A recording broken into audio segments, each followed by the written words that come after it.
নজিরবিহীন সিদ্ধান্ত মাননীয় বিচারপতি অভিজিৎ গঙ্গোপাধ্যায়।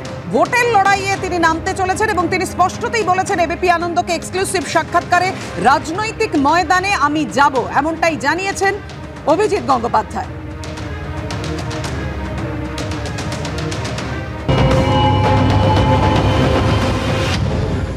যখন যদি বিতর্ক তৈরি হয়, আমি তার যদি এবং সেখানে যদি আমাকে কোনো প্রশ্নের উত্তর দিতে হয়, আমি সেটা দেওয়ার জন্য তৈরি। সেই প্রশ্ন খুব স্পষ্টভাবেই দেবো। আমি তো বললাম যে আমার এই পদ ছেড়ে বৃহত্তর ক্ষেত্রে চলে আসা, তার জন্য আমি তো অভিনন্দন জানিয়েছি এখানকার ক্ষমতাসীন দলকে। তারাই তো আমাকে এখানে টেনে এনেছে। তারা আমাকে চ্যালেঞ্জের মধ্যে দিয়ে আহ্বান জানিয়েছে যে আপনার যদি ক্ষমতা থাকে আপনি চলে আসুন। তো আমি চলে আসছি, পরশুদিনই চলে আসবো।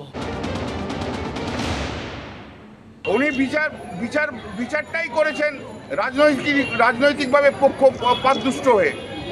উনি হচ্ছেন পশ্চিমবাংলার সবচেয়ে বড় দালাল। উনি বাংলা কেন সারা ভারতবর্ষের বিচার ব্যবস্থার একটা কলঙ্ক হয়ে দাঁড়িয়েছে। এই নরেন্দ্র মোদীর সরকার, নরেন্দ্র মোদী ভারতবর্ষের বিচার ব্যবস্থাকে নষ্ট করে দিয়েছে। যখন ওই আমাদের আসামের Ranjan Gogoi x chief justice of India ছিল, ওর কাছে বড় বড় মামলা ছিল, যেই রিটায়ার করলো সঙ্গে সঙ্গে তাকে রাজ্যসভার মেম্বার করলো। তার আগে এক্স সিজিআই তাকে তুলে নিয়ে যে গভর্নর করলো। আর ভেতরে ভেতরে তাল ছিল এর অভিজিৎ গঙ্গোপাধ্যায়। এটা অনেকদিন ধরেই বলছি, আগামী দিনে ও ক্যান্ডিডেট হবে।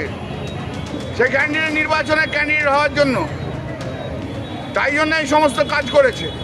ওই জন্যই তো স্লোগান উঠেছিল, প্রাইমারি স্কুলের টিচারের লোকেরা স্লোগান তুলেছিল, হয়েছিলে ভগবান, হয়ে গেছো শয়তান।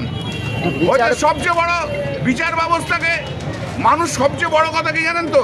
সবচেয়ে বড় কথা হচ্ছে ভারতবর্ষের মানুষ যে বিচার ব্যবস্থার প্রতি অগাধ শ্রদ্ধা ভক্তি, এই সমস্ত বিচারপতিদের জন্য সেই শ্রদ্ধা ভক্তি নষ্ট হয়ে যায়।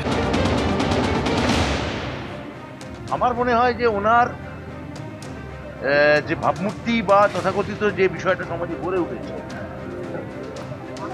আমার ওনার জন্য বক্তব্য হচ্ছে এই যে উনি যদি নিজে একটা স্বতন্ত্র দল খোলেন, মমতা বন্দ্যোপাধ্যায় যেটা করেছিলেন সেই সময়, যেটা একটা ঐতিহাসিক ঘটনা স্বাধীনতার পরে বলে আমি মনে করি, তৃণমূল কংগ্রেস মমতা ব্যানার্জির তৈরি করা সিপিএম বিরোধিতার জায়গা থেকে যদি সেই রকম একটা দল করেন, বা উনি যদি বিচার ব্যবস্থার প্রতি সত্যি নিরপেক্ষ থেকে থাকেন, তাহলে উনি তৃণমূলে যোগ দিতে পারেন।